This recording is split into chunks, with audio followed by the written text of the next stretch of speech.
Hello and welcome back, ladies and gentlemen. I hope that you're doing well today because I'm doing fantastic. Now, I'm sure that you've probably read the title of this video and you might think that this is an episode of the satirical news when you find out that this change has been brought to us, not by the self-proclaimed leaders in the righteous and glorious fight for female equality. No, turns out feminism isn't actually interested in equal rights. This stepping stone of actual legal equality is brought to us by men's rights advocates. Ew, the delicious irony. As I'm sure you've gathered, this is going to be another one of those audio-heavy videos. So if these are your things, feel free to turn up the volume and carry on with your boss's favorite autopilot activities. For everyone else, well, you should still sit back and listen because it's going to be important stuff. Don't be a raging sexist. Filthy bigot, I swear to God. Anyway, I did find this bit of news across a few different news outlets, but I figured I would use the first one I came across. I'll try to leave at least one other link in the description if I can remember to grab one, if you're interested in checking it out for yourself. Right, so without further ado, let's just jump right into it. The article starts out stating that a federal judge in Texas has declared that an all-male military draft is unconstitutional, with a ruling that, quote, that time has passed, of the debate whether women belong in the military or not. Now, being the bigot that I am, I'll be interjecting my opinions throughout the article, because I just can't help myself to just being a racist, sexist, homophobic bigot. It's the kind of thing that I do. And if you're not familiar with my opinion on the matter, I'll just go ahead and tell you now. I think it is perfectly fine to have women in the military, but only in certain combat roles. Like it or not, men are built more physically capable. They have more physically capable frames on average, and I do not think that we should allow anyone who cannot pass standardized tests of strength to participate in live combat in those specific roles. Not to mention the natural sexual tension that comes from mixing men and women in a high-stress environment. You can't have G.I. Joe knocking up G.I. Jane in the middle of a desert war zone. You can't have it. It's bad. Humans have a certain evolutionary biological imperative to reproduce, and I just don't trust anyone to not be that stupid when it comes to that, especially when they have the feeling like they could get shot and die at any moment. And no, I'm not saying that soldiers don't have any self-control or anything like that. I'm just saying that no matter who you are, people make stupid decisions, they make mistakes, and we shouldn't add any extra opportunities for stupid mistakes in such an environment, just for the sake of good optics and inclusivity. Anywho, let's continue. The article states that the decision deals a big blow to the selective service system, the biggest since the Supreme Court upheld the draft registration process in 1981.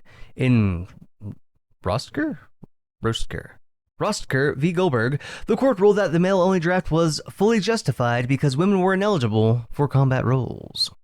Again, I'm just going to interject my opinion here. I was always fine with the dichotomy of men being the warriors who would go out and fight while women stayed behind and looked after the family. I've always been kind of a, more of a nuclear family kind of guy. That's kind of how I grew up a little bit. I honestly think it's the best way to have and raise a family. Split up the jobs required for having a family to those who are most likely biologically suited for them. It's efficient. It's efficient, and I think more healthy for everyone involved. But,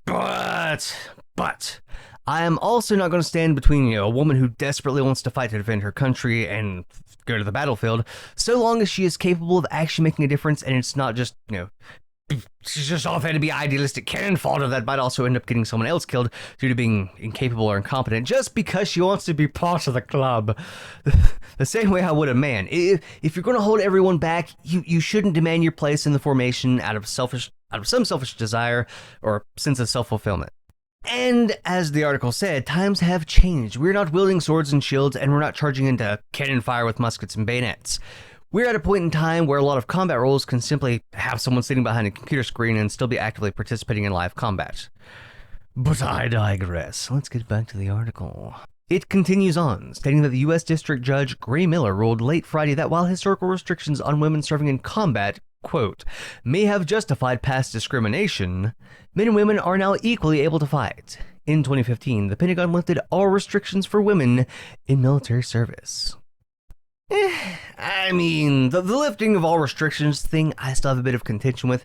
I refer you back to my previous point about, mixing men and women in the same divisions and stuff. I mean, could it work? Yeah, but I'm highly skeptical you won't end up having problems or issues arising that could have otherwise easily been avoided.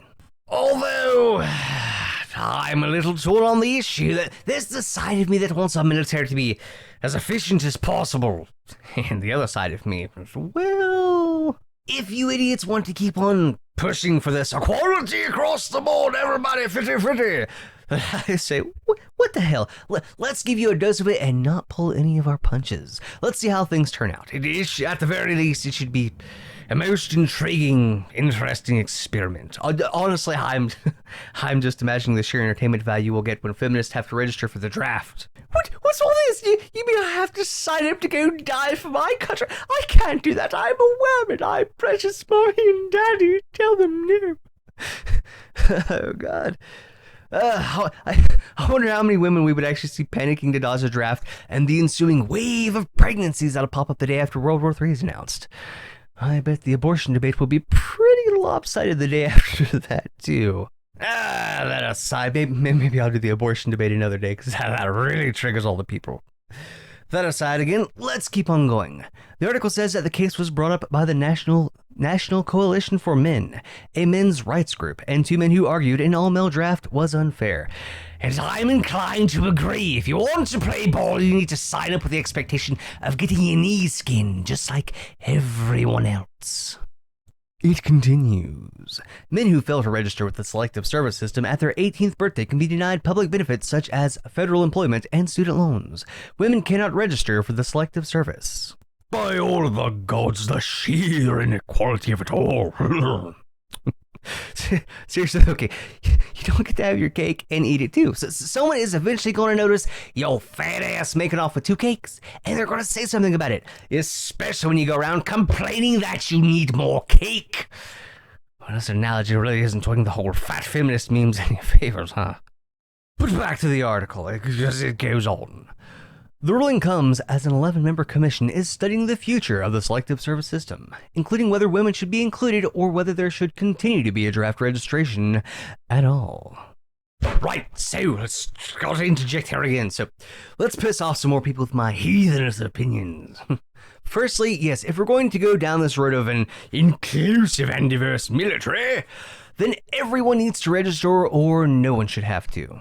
And now for my 2 cents on the whole draft matter. Okay, I'm okay with the idea of a draft. I am. In the event of the country itself being in a clear and present danger, and we simply do not have enough volunteer forces to fight off America's enemies.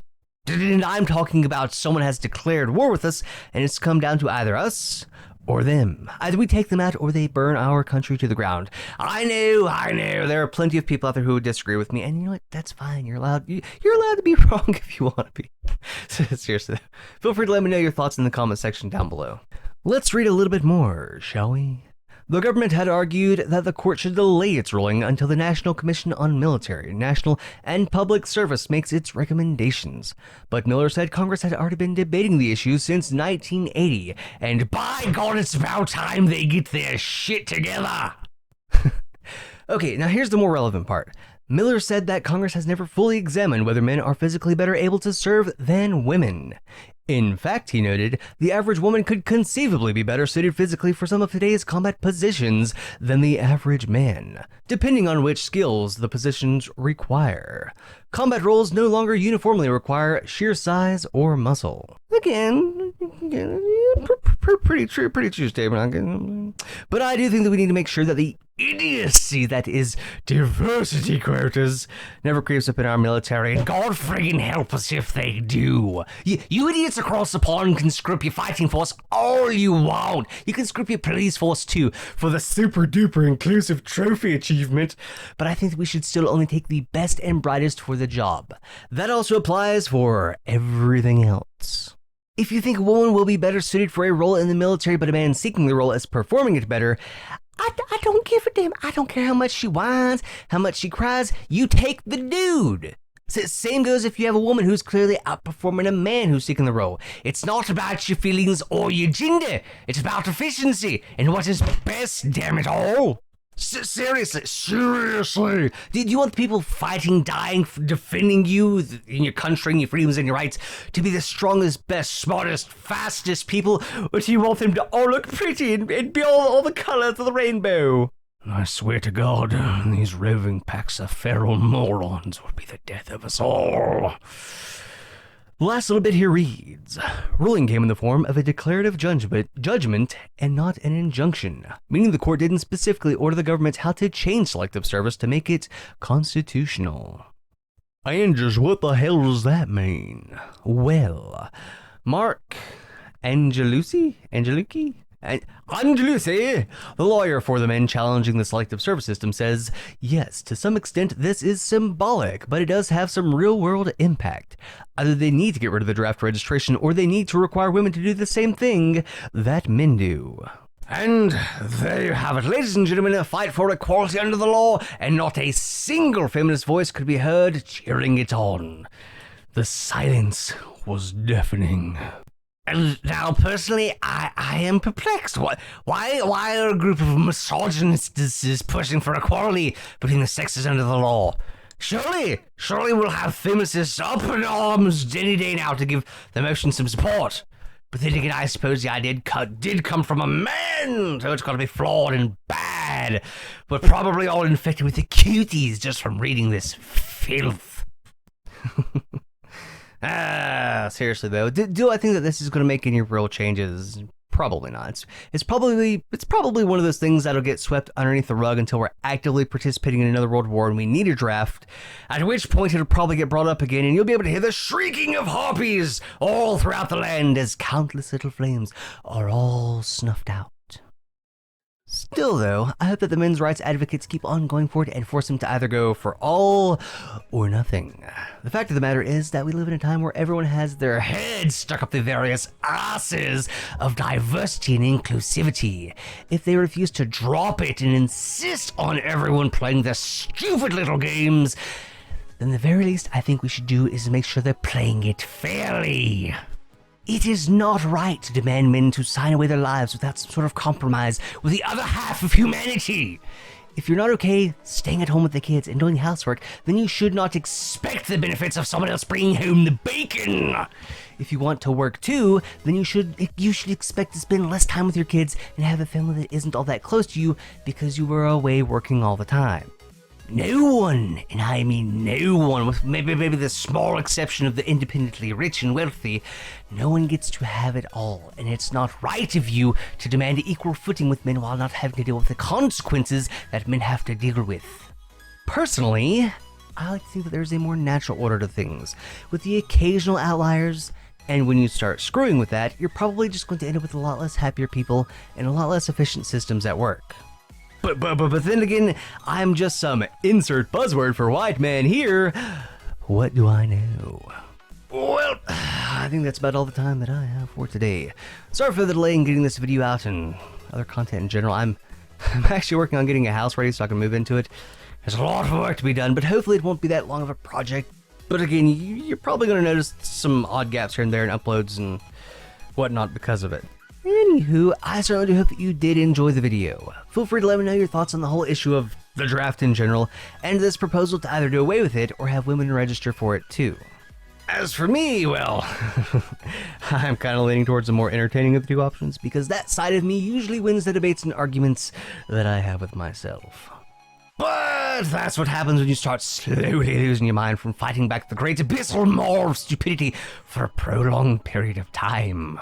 You start to care a little less about the world burning down and a little more about who brought the marshmallows. Oh my god, I almost forgot. I quite literally just made a gab.ai thingy, so feel free to go over there and follow me if you want. I will be posting over there like I do on Twitter or Minds. The link to it will be down in the description below with the rest of my social media stuffs. That being said, ladies and gentlemen, once again, thank you so much for watching. I certainly do appreciate it, and I will see you in the next one. But until then, remember, keep fighting stupidity wherever you may find it. Have a good one.